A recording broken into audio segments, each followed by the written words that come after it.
ठाकरों की ठा चली गई, अब कुरकुर रह गई है। तो भी कहूंगा सच ही नए साल की कसम, ताजा बना दामाद हूँ ससुराल की कसम, महंगाई का मारा हूँ रोटी दाल की कसम, हम आम आदमी है केजरीवाल की कसम। तो वो कसमें खाते हैं हर एक मन से। तो ये भी व्यंग है। केजरीवाल में बेटी की रेप होती है, वो यादव समाज से होते हैं, तो वो भी ठाकुर मानसिकता वाले रहे। वो यादव कुल का बदनामी नहीं है। अगर यादव कुल में कोई गंदा है तो उसकी सफाई होनी चाहिए। अगर ठाकुर कुल में कोई गंदा है उसकी सफाई। झा जी का गला काटने से पहले इस दलित पुत्र का गला काटना पड़ेगा, तभी उनके गले पे, मनोज झा जी के गले पे तलवार जाएगा। आरएसएस भाजपा के संदर्भ में, नरेंद्र मोदी के संदर्भ में, अमित शाह के संदर्भ में कि ठाकुर वाली मानसिकता से ग्रसित होकर के और ये लोग बैठे हुए हैं। ये लोग आज हम बात करने वाले हैं, संसद में एक कविता पढ़ा गया था ठाकुरों को लेकर। वो कविता इतना विवादों में घिर गया है कि अब जो है जिभिया और गला काटने की बात किया जा रहा है। किनके द्वारा जिभिया और गला काटने का बात किया जा रहा है, आइए हम जानते हैं। हमारे साथ में इंजीनियर राजकुमार पासवान जी है। क्या कविता पढ़ना इतना गुनाह हो गया है कि जिभिया और गला काटा जाएगा? आप पहले बताइए, कैसे हैं इंजीनियर राजकुमार पासवान जी? हम तो मस्त हैं जी, और मस्त राम मस्ती में, आग लगे बस्ती में। ये बताइए, आजकल कविता पढ़ना भी गुनाह हो गया है, वो जिभिया और गला काटने की बात किया जा रहा है। देखिए, ये 21वीं और 22वीं सदी का बिहार है, भारत है, और इस भारत में अगर फिर भी लोगों को बौद्धिकता नहीं आई तो ये दुर्भाग्यपूर्ण है। और ऐसे लोग जो एक ही पार्टी के दो लोग हैं जो विवाद हुआ है, एक माननीय राज्यसभा सांसद मनोज झा जी और दूसरा उसी आरजेडी का विधायक चेतन आनंद जी, जो कि एक बाहुबली के पुत्र हैं। तो जो महिला आरक्षण बिल आया, उस बिल के दरमियान ही ये मनोज झा जी, प्रोफेसर मनोज झा जी, वो कविता को पढ़ते हैं। कविता था ठाकुर का कुआं।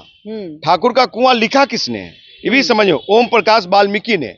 ओम प्रकाश वाल्मीकि का लिखा हुआ जो कविता पढ़ा, उसको मैं 4 लाइन पढ़ के बता देता हूँ।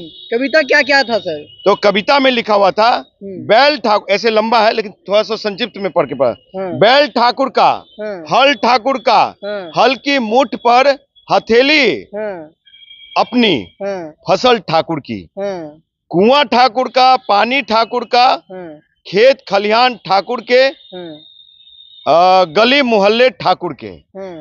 तो ठाकुर का मतलब ये देश के ठाकुरों का गाली नहीं है। ये जिस प्रसंग में इतना बड़ा विद्वान और बौद्धिक समझ रखने वाले दिल्ली विश्वविद्यालय के प्रोफेसर मनोज झा जी कहते हैं, तो वो उन्होंने कहा आरएसएस भाजपा के संदर्भ में, नरेंद्र मोदी के संदर्भ में, अमित शाह के संदर्भ में कि ठाकुर वाली मानसिकता से ग्रसित होकर के और ये लोग बैठे हुए हैं। ये लोग जो भी चाह रहे हैं वो ये मन में आ रहा है वो लोकसभा सदन में पारित कर रहे हैं। क्या लगता है ठाकुरों का आज कल वर्चस्व है? सुनिए, ठाकुरों का वर्चस्व रहा है पहले, और जो जहां है संख्या में वो रहता है। प्रोफेसर मनोज झा ने बोले हैं इस कविता को, उनको कहा जा रहा है जिभिया और गला काटने की बात किया जा रहा है। ये बताइए, आप लोग तो आम आदमी हैं। देखिए, वीर कुंवर सिंह और महाराणा प्रताप के वंशजों का ये संस्कार नहीं हो सकता। इससे कहता हूं कि उस कविता को जाके पढ़ने की जरूरत है, समझने की जरूरत है, उसके बाद ही आप गला काटिए, जिभिया काटिए। लेकिन एक चीज बता देता हूं, मैं भी दलित पुत्र हूं, एक पार्टी चलाता हूं, 2 बार लोकसभा का चुनाव लड़ा हूं मैं।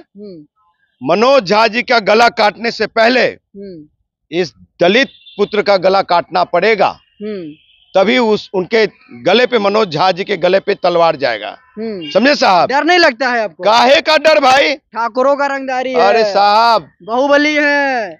ठाकुरों की ठा चली गई, अब कुरकुर रह गई है। लेकिन मैं गाली नहीं दे रहा हूं। अगर ऐसी मानसिकता है, आप वही मानसिकता में लाना चाहते हैं, तो ऐसी ठाकुरगिरी नहीं चाहिए। सभी वही ठाकुर है ना साहब, जो सबको साथ लेके चलने की बात करते थे। महाराणा प्रताप, ये वीर कुंवर सिंह, तो वीर कुंवर सिंह के सेना में कौन लोग थे? क्या वीर कुंवर सिंह हो जाते? ये दुष्यंत पासवान आनंद का- मोहन से अब टकराना चाह रहे हैं। आनंद मोहन साहब का सम्मान है, लेकिन सुन लीजिए, आनंद मोहन साहब जिस केस में संलिप्त है, आज जिसके कारण 15 साल सजा यापना हुआ है, तो इनकी राजनीति खत्म हो चुकी थी बिहार से। अब जब यही सामाजिक न्याय के लोग महागठबंधन से, मैं भी दिल्ली विश्वविद्यालय से, वो वहाँ प्रोफेसर, मैं वहाँ इंजीनियर,